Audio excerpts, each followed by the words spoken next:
Merci, cher Rémi. Je donne la parole donc au rapporteur, Jean-Baptiste Blanc.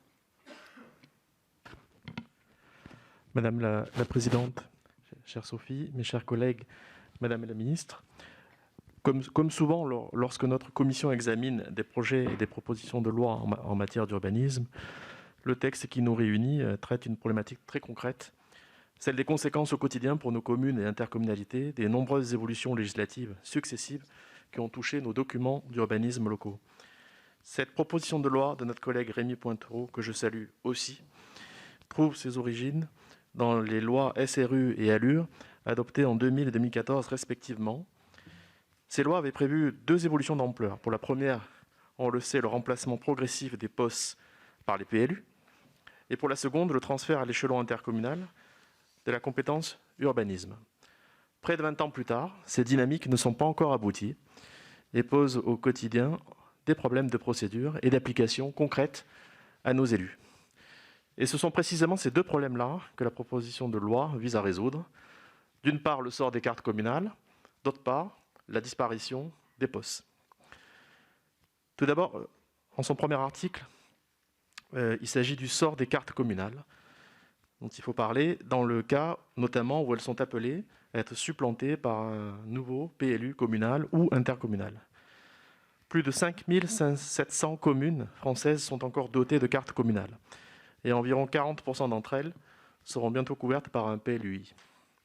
Or, la loi ne précise aucunement comment opérer cette transition. Est-ce qu'il est nécessaire d'abroger les cartes communales pour que le PLUI s'applique ? Comment les abroger ? Comment s'assurer qu'il n'y ait pas de période de vide qui entraîne l'application du Règlement national d'urbanisme, donc le RNU ? Ce silence de la loi oblige les élus à se référer à la jurisprudence, aux consignes, parfois contradictoires, des préfets, et les oblige souvent à avancer à tâtons. Dans certains cas, les élus nous ont rapporté avoir été obligés de relancer des enquêtes publiques, alors qu'ils étaient sur le point d'approuver le PLUI, au prix de nouveaux délais et évidemment de nouveaux coûts. Il en résulte naturellement une insécurité juridique et pratique.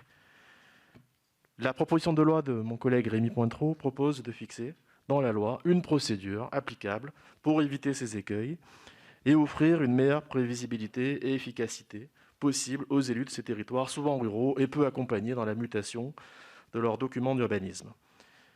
Elle prévoit notamment une procédure combinée qui inclut à la fois abrogation de la carte communale et approbation du PLU communal ou intercommunal, en garantissant, bien qu'aucune période de vide n'existe entre les deux documents. Cette procédure permet d'éviter de doublonner les réunions des conseils et d'éviter ainsi coûts et délais superflus. Le deuxième article traite d'une autre conséquence des lois SRU et ALUR, c'est-à-dire la disparition des POS. En 2014, la loi a prévu la caducité des anciens POS lorsque les communes n'ont pas amorcé l'élaboration de nouveaux PLU. Pour celles qui ont choisi depuis 2017 le transfert de la compétence à l'EPCI, c'est-à-dire plus de la moitié des communes françaises, la situation c'est encore compliquée car c'est désormais un PLUI qui doit être élaboré. La loi avait donné un délai pour opérer cette transition de POS à PLUI, qui est toutefois apparu largement insuffisant. Nous connaissons tous cette difficulté d'élaborer un PLUI en conciliant les politiques d'urbanisme de dizaines de communes avec de fortes contraintes procédurales, de coûts et de délais croissants, près de 6 ans en général. Le délai avant caducité avait été repoussé à 2017, puis à 2019, et enfin à la fin de l'année 2020. La proposition de loi proposait d'octroyer un nouveau délai de 2 ans, afin de permettre aux EPCI concernés de terminer l'élaboration de leur PLUI, avant que leur commune ne soit sanctionnée de la caducité de leur POS. Nous savons tous à quel point l'année 2020 a été compliquée aussi pour les collectivités locales, occupées à gérer l'urgence sanitaire et économique. Dans bien des cas, les réunions relatives au PLUI n'ont pu se tenir ou ont été décalées, faute à l'urgence, ou tout simplement au manque de réseau en zone rurale pour tenir des visioconférences. Nous l'avons rencontré. Cependant, cette caducité est bel et bien intervenue au 1er janvier dernier, avant que notre commission puisse examiner ce texte. Cette caducité est lourde de conséquences pour les 530 communes concernées. Nous y viendrons dans un instant. Il nous faut donc offrir des solutions à nos élus afin de garantir la continuité de leur projet de territoire. Dans le cadre de mes travaux sur ce texte, nous avons entendu de nombreux maires de plusieurs régions pour les interroger sur leur expérience concrète des sujets qui nous occupent aujourd'hui, interroger des intercommunalités, interroger des bureaux d'études qui manipulent ces procédures au quotidien, interroger un avocat de renom en droit de l'urbanisme et échanger avec les services compétents du ministère, que je remercie aussi, naturellement. À l'issue de ces travaux, je vous soumets, mes chers collègues, 4 propositions d'amendement qui prolongent l'intention de l'auteur de la proposition de loi, celle d'offrir à la fois les souplesses pertinentes et les garanties nécessaires aux collectivités locales pour les accompagner dans l'évolution de leurs documents d'urbanisme, évolution qu'elles subissent trop souvent.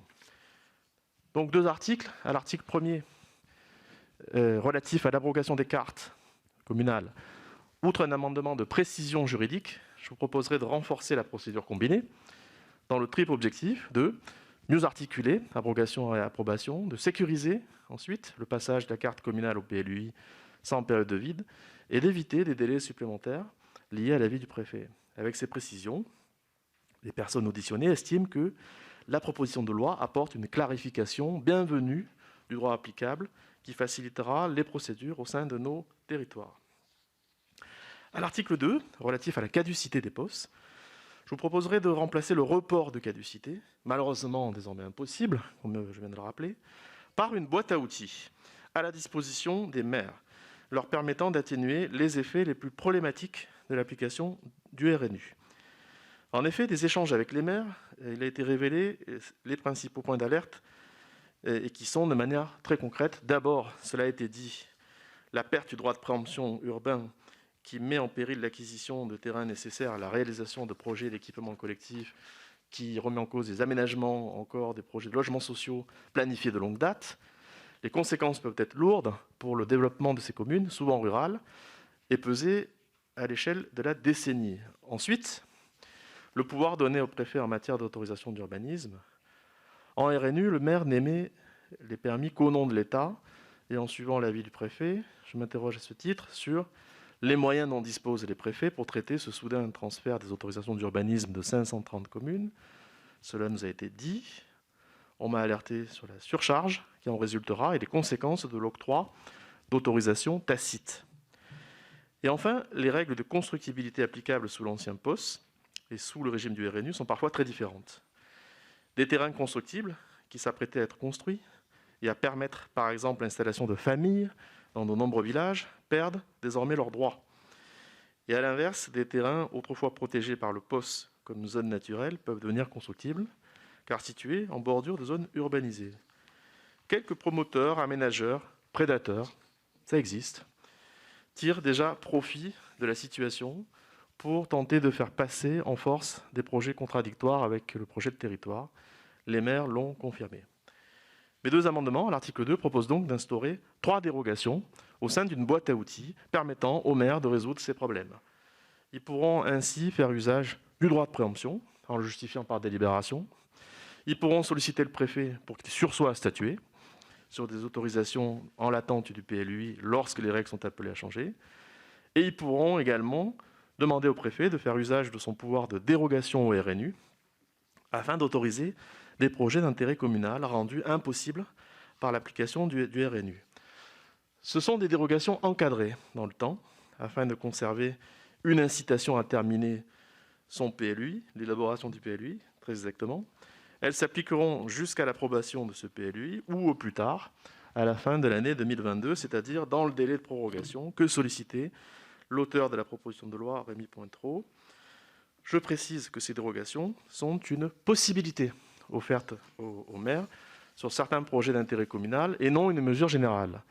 Libre à eux de s'en saisir, ou non d'ailleurs, si l'application du RNU à leur territoire ne leur pose pas de problème particulier. Madame la ministre, je sais que le gouvernement est fermement opposé à tout retour des POS, leur caducité étant désormais intervenue. Nous aurions pu néanmoins appuyer en ce sens, mais nous préférons donc proposer des solutions constructives et agiles. J'espère que vous verrez le mérite de ces propositions pragmatiques, encadrées, qui visent à atténuer les conséquences les plus graves de l'application du RNU et favorisent le dialogue entre maires et préfets, un dialogue constructif, un dialogue performant, alors que le Parlement aurait dû examiner les mesures de décentralisation, de différenciation. Il me semble que ces propositions s'inscrivent parfaitement dans ce cadre. Je vous remercie et salue à nouveau la proposition de loi déposée par notre collègue Rémy Pointereau. Je salue aussi le travail de l'administratrice Coralie Lebescon. Madame la présidente.